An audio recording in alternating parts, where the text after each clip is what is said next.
there, welcome to this session on AWS Interview Questions. If you're getting ready for an AWS job interview or just curious to learn, you're in the right place. Before we begin, please consider subscribing to our YouTube channel and hit the bell icon to stay updated on the latest tech content from Edureka. Also, visit the Edureka website for AWS Master certification program, the link to which is in the description box below. Now, let's start this session by discussing beginner level AWS interview questions.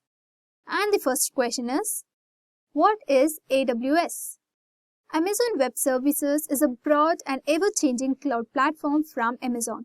It offers a wide range of infrastructure services, including computing power, storage options, networking, databases, machine learning, analytics, security, and more. AWS is designed to provide scalable and flexible computing solutions for businesses and individuals, allowing them to build and deploy applications and services without the need to invest in and manage physical hardware. And the next question is, what is the difference between EC2 and S3? Amazon EC2, that is Elastic Compute Cloud, and Amazon S3, that stands for Simple Storage Service, are two fundamental services offered by AWS. But they serve different purposes within the cloud computing ecosystem. The purpose of EC2 is it provides resizable computing capacity in the cloud. It allows users to run virtual servers known as instances in the AWS cloud. EC2 is typically used for hosting applications, running server workloads, and performing various computing tasks. It's suitable for scenarios where you need virtual machines with different configurations such as specific CPU, memory, and storage requirements. So for example, if you want to host a web application, you can use EC2 instance to run the application's code and handle user requests. Whereas Amazon S3 is a scalable object storage service designed for storing and retrieving data. It provides a simple web interface to store and retrieve any amount of data at any time. S3 is commonly used for data storage, backup, and archival. It's an excellent choice for storing and retrieving large amounts of unstructured data such as images, videos, and documents. So for example, storing and serving static website content, backing up data, or storing files for distributions are common use cases for Amazon S3. And the next question is, how do you secure your AWS account?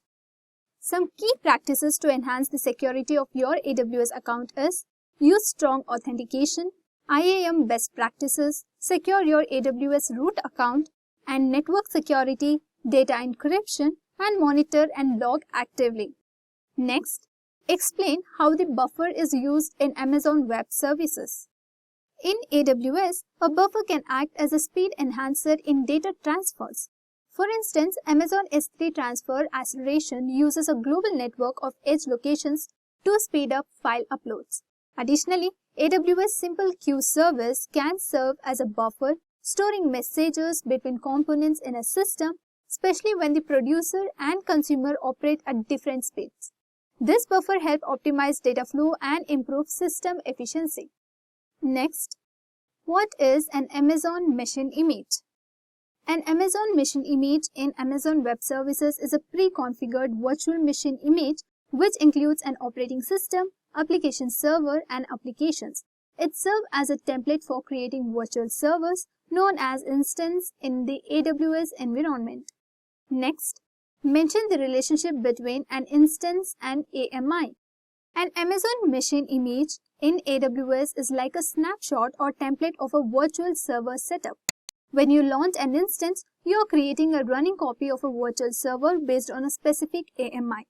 AMIs capture configurations, including the operating system and applications, and allow you to replicate instances easily. On the other hand, instances are live virtual servers created from the chosen AMIs, forming a direct relationship between the template and the running environment.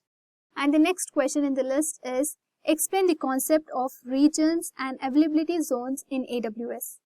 AWS regions are geographical areas where AWS data centers are located, providing users with choices based on proximity, compliance, and data residency. Whereas availability zones are isolated data centers within a region connected by high-performance networks. They offer fault tolerance, If one fails, other remains optional. Users can deploy resources across availability zones for scalability and redundancy. And the next question is, how can you control access to your AWS resources? First, IAM. Manage access with IAM user, groups, roles, and policies. Next, resource policies.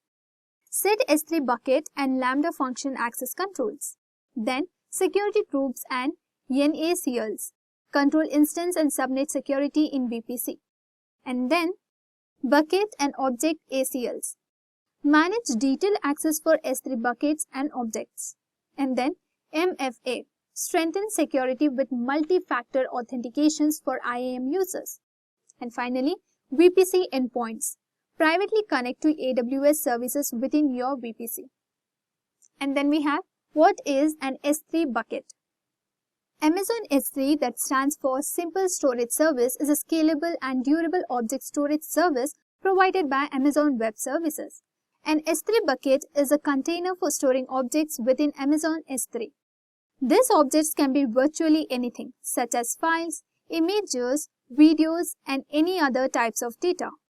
Now let us move on to AWS Intermediate and Advanced Level Interview Questions. And the first question is, explain the differences between S3, EBS, and EFS storage services.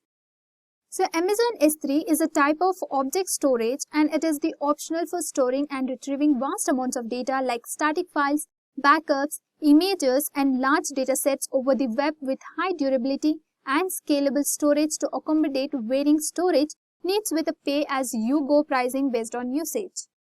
Amazon EBS, a block storage solution, suits EC2 instances, providing low-latency block-level storage, often used for databases, application file systems, and workloads requiring persistent storage.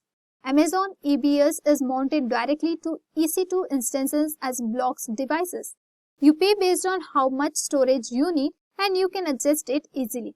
It's quite durable but not as much as S3. And it's directly attached to your EC2 instances like an extra hard drive.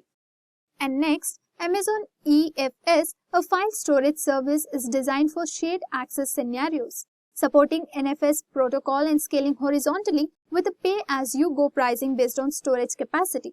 It is ideal for content management systems and applications with shared data. Each service serves distinct use cases, catering to specific storage needs within AWS. And the next question is, explain Amazon EC2 root device volume. The Amazon EC2 root device volume is the primary storage associated with an EC2 instance containing the operating system and essential software. It is where the instance boots from and serves as the main storage for the system. The root volume is specified when launching an EC2 instance and can be an Amazon EBS volume or an instance store volume. It is typically mounted as a root directory in Linux or the C drive in Windows. Next, what is Amazon EMR? Amazon EMR, that stands for Elastic MapReduce, is a cloud-based big data platform provided by Amazon Web Services. It simplifies the processing of large amount of data using popular frameworks such as Apache Hadoop, Apache Spark, Apache Hive, Apache HBase, and others. Amazon EMR is commonly used for tasks such as log analysis, data warehousing, machine learning, financial analysis, and more, where large-scale data processing is required. It abstracts the complexity of managing big data frameworks, making it more accessible for users to leverage the power of distributed computing for their data processing workloads. Next, what is a Redshift? Amazon Redshift is a fully managed petabyte-scale data warehouse service in the cloud provided by Amazon Web Services. It is designed for high-performance analysis of large data sets using a massively parallel processing architecture. Amazon Redshift is commonly used for data warehousing, business intelligence, reporting, and ad hoc analysis in scenarios where organizations need to analyze and derive insights from large data sets efficiently. Next, what is Amazon VPC? Amazon Virtual Private Cloud is a web service provided by Amazon Web Services that allows you to create a logical isolated sections of the AWS cloud where you can launch AWS resources in a virtual network that you define. Amazon VPC enables you to build a flexible and scalable network architecture in the AWS cloud, providing a foundations for hosting your applications and connecting them to an on-premises data center securely. And the next question is, what are IAM roles and IAM policies in AWS? IAM roles are AWS entities with permissions policies that define what actions can and cannot be performed on AWS resources. They don't have any credential like username or password associated with them. Roles are often used to delegate permissions to AWS services, allowing them to access other AWS resources on your behalf. They are also used for cross-account access, enabling entities from one AWS account to assume a role in another account. IAM roles can be assumed by IAM users, AWS services, or even external entities like federated users. IAM policies are JSON documents that explicitly define permission, specifying what actions are allowed or denied on what resources. The policies consist of statements with an effect, that is allow or deny, action that specify actions permitted or denied, and resources, the AWS resources affected by the policy. Conditions can be added to policies to refine further when permissions are granted. And some of the use cases are, IAM policies are attached to IAM users, groups, or roles to grant or restrict access to AWS resources. They are used to define permissions for various AWS services, APIs, and actions. Policies play a crucial role in implementing the principle of least privilege, ensuring users and services have only the permission needed for their tasks. Next question is, what are the different storage classes in S3? The first storage class is Amazon S3 Standard. General purpose storage with low latency and high throughput, suitable for frequently accessed data. And its use cases include frequently accessed data, big data analytics, mobile and gaming applications. And the next storage class is Amazon S3 Intelligent Tiering. Automatically moves object between two access tiers based on changing access pattern. They are designed to optimize cost. And its use cases is variable or unknown access pattern, long-term storage with changing access needs. Next, Amazon S3 Reduced Redundancy Storage. Deprecated lower durability than standard storage intended for easily reproducible data. Its use cases include non-critical, easy producible data. Next, Amazon S3 Glacier. This is for archiving and long-term backup. Data retrieval times range from minutes to hours. Next, S3 Glacier Deep Archive. This is the lowest cost storage for archiving data with long retrieval times. Next we have, what is CloudFormation and how does it help in infrastructure as code? AWS CloudFormation is an AWS service that enables you to define and provision your AWS infrastructure as code. It allows you to use templates written in JSON or YAML to describe the resources and properties needed for your applications. With CloudFormation, you can automate the deployment and management of AWS infrastructure, making it repeatable, consistent, and version controlled. This service simplifies the process of creating, updating, and deleting resources, streamlining the development and operations of your cloud-based application. So AWS CloudFormation helps in infrastructure as code by allowing you to define infrastructure, automate provisioning, version control, parameterization, and resource dependency. And the next question is, what is an ELB, that is Elastic Load Balancer? An Elastic Load Balancer is a service provided by Amazon Web Services that automatically distributes incoming applications traffic across multiple targets such as Amazon EC2 instance, containers, and IP addresses in one or more availability zones. ELBs enhance the availability and fault tolerance of your applications by ensuring that traffic is directed only to healthy and optional instances. Next, how do you set up automatic scaling in AWS? First, sign into the AWS Management Console. Then, create a launch configuration, followed by the launch of Create an Auto Scaling Group. Then, configure scaling policies, which is optional, and define scaling triggers. Later, test and monitor. Then use predictive scaling, but it is again optional. And finally, update and modify as needed. And the next question is, explain the difference between Amazon DynamoDB and Amazon RDS. Amazon DynamoDB and Amazon RDS, that stands for Relational Database Service, are both managed database service provided by Amazon Web Services. Still, they are designed for different use cases and have distinct characteristics. So let us go through them. Amazon Dynamo, in terms of database type, it is NoSQL database.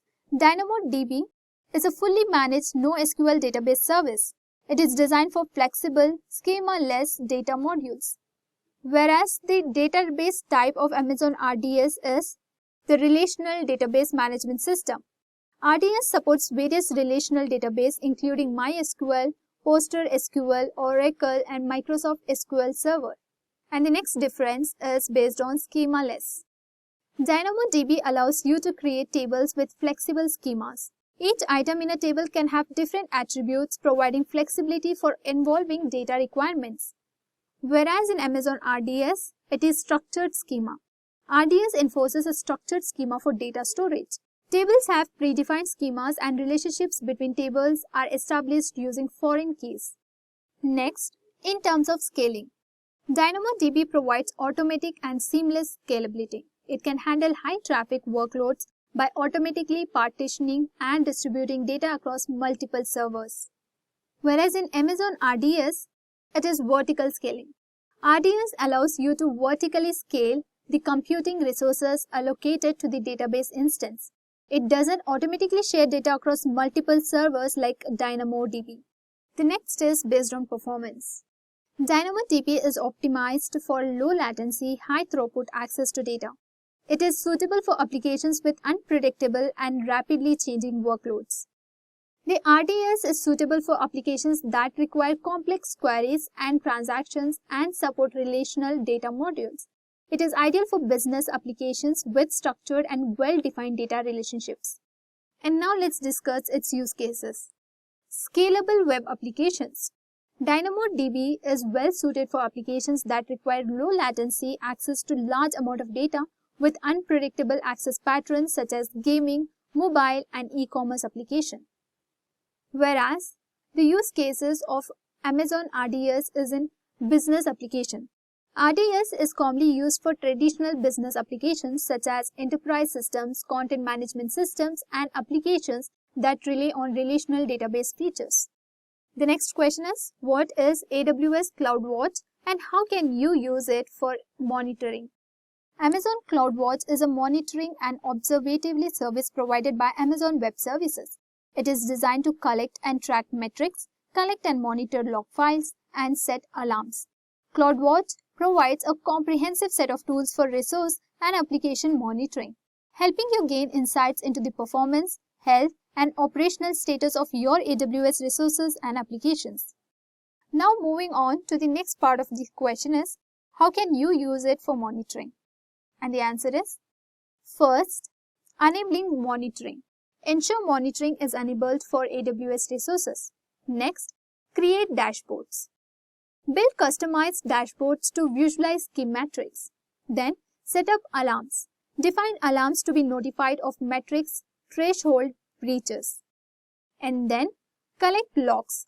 Use CloudWatch logs to collect, monitor, and analyze log data. And then, create events rule. Set up CloudWatch events rules to respond to changes automatically. And then moving on to use Metrics Explorer. Analyze metrics data using Metrics Explorer. And then leverage Synthetic. Employ CloudWatch Synthetics to monitor endpoints and APIs. And finally, implement Container Insights. Monitor containerized applications with Container Insights. Next, explain the differences between Amazon SNS and Amazon SQS. Amazon SNS stands for Simple Notification Service. And first, let us discuss on managing model. So, push or subscribe. So, SNS uses a push or subscribe model where messages called notification are sent to topics. Subscribers that are endpointers or other services can subscribe to topics to receive messages. Whereas in Amazon SQS, which stands for Simple Queue Service, it is message queue. So the messaging model is message queue. SQS uses a message queue model where messages are sent to and retrieved from queue. Messages are stored in a queue until a receiver consumes them. Then let us discuss on the message type. So it is push notification. SNS sends message as a push notification to subscribers. Messages are delivered to all subscribers of a topic simultaneously. Whereas in Amazon SQS, it is pull mechanism. Receivers pull messages from queues. Messages are not pushed to subscriber as in SNS. And then in terms of communication flow, it is immediate delivery. Messages are delivered to subscribers almost immediately after being pushed on a topic. SNS supports multiple protocols for messaging delivery, including HTTP, HTTPS, email, SMS, and more. On the other hand, it is asynchronous delivery in Amazon SQS. SQS provides a reliable and scalable way to decouple the components of a cloud application. Consumers can retrieve messages at their own pace. Now let us discuss some of its use cases. And it is used in notification delivery. SNS is commonly used for sending notification, alerts, and messages to a large number of subscribers or endpoints simultaneously. It is suitable for scenarios where real-time communication is crucial. Whereas in Amazon SQS, it is used for decoupling components. SQS is suitable for decoupling the components of a distributed system where different parts of the system need to communicate asynchronously. It helps manage workloads and prevent overloading components. Now let us move on to next question, that is, what is a subnet? A subnet, short for sub-network, is a segment portion of a large network. It allows network administrator to divide a single large network into smaller, more manageable parts. Subnets play a crucial role in structuring and optimizing IP-based networks. They provide a means to manage IP addresses efficiently, improve network performance, and enhance security and management. And some of the key aspects of subnet includes: the purpose of subnet is that it improves performance, security, and manageability. Next, IP addressing. Subnet have a range of IP addresses with a common network prefix. Then, network division. Subnets are created based on factors like geography, organizations, or security needs. Then, routing. In the subnet facilitates communication between devices in different subnets. Next, devices within the same subnet shares a common broadcast domain. Next, VLANs. VLANs are often used with subnets for logical segmentation. Then, security isolation in subnets contribute to network security by isolating parts of the network. And subnetting aids in efficient IP address management and network scalability. Next question is, explain the concept of AWS Direct Connect. AWS Direct Connect is a dedicated network connection service that provides a private and reliable link between an on-premises data center and the AWS cloud. It offers a more consistent and secure network experience compared to internet-based connection. AWS Direct Connect is a valuable solution for organizations seeking a dedicated and secure connection to the AWS cloud, offering improved network performance, security, and flexibility for various use cases, especially those requiring high bandwidth, low latency, and hybrid cloud integration. Next, what is the AWS Well Architect Framework? The AWS Well Architect Framework is a set of best practices, guidelines, and principles designed by Amazon Web Services to help customers build secure, high-performing, resilient, and efficient infrastructure for their application. It provides a structured approach for evaluating and improving cloud architectures based on well-established design principles. The framework covers 5 key pillars. The first one is operational excellence. It focuses on operational practices that enable organizations to run and monitor systems to deliver business value continually. Key configuration include automation, incident response, evaluating procedures, and managing changes over time. Next, security. Emphasizes the implementation of best practices to protect data, systems, and assets. This includes data encryption, identity and access management, network security and monitoring for potential security threats. Then, reliability. It aims to ensure a workload operates effectively, efficiently, and resiliently. This involves designing for fault tolerance, monitoring for failures, and implementing mechanisms for quick recovery. And then, performance efficiency. It focuses on using cloud resources efficiently to meet system requirements. This includes selecting the right type and size of resources, optimizing workloads, and considering the trade-offs between performance and cost. And the last one is cost optimization. It addresses the need to avoid unnecessary cost and ensure efficient resource usage. It involves understanding and controlling where money is being spent, selecting the most appropriate and cost-effective resources, and continuously optimizing over time. Next, what are the advantages and limitations of the AWS Fargate for container orchestration? Some of the advantages of AWS Fargate are serverless convenience. It runs containers without managing the underlying infrastructure. Then, resource efficiency. It dynamically allocates resources based on container needs, eliminating over-provisioning. Then, simplified operations. Abstracts away patching, updates, and scaling, simplifying management tasks.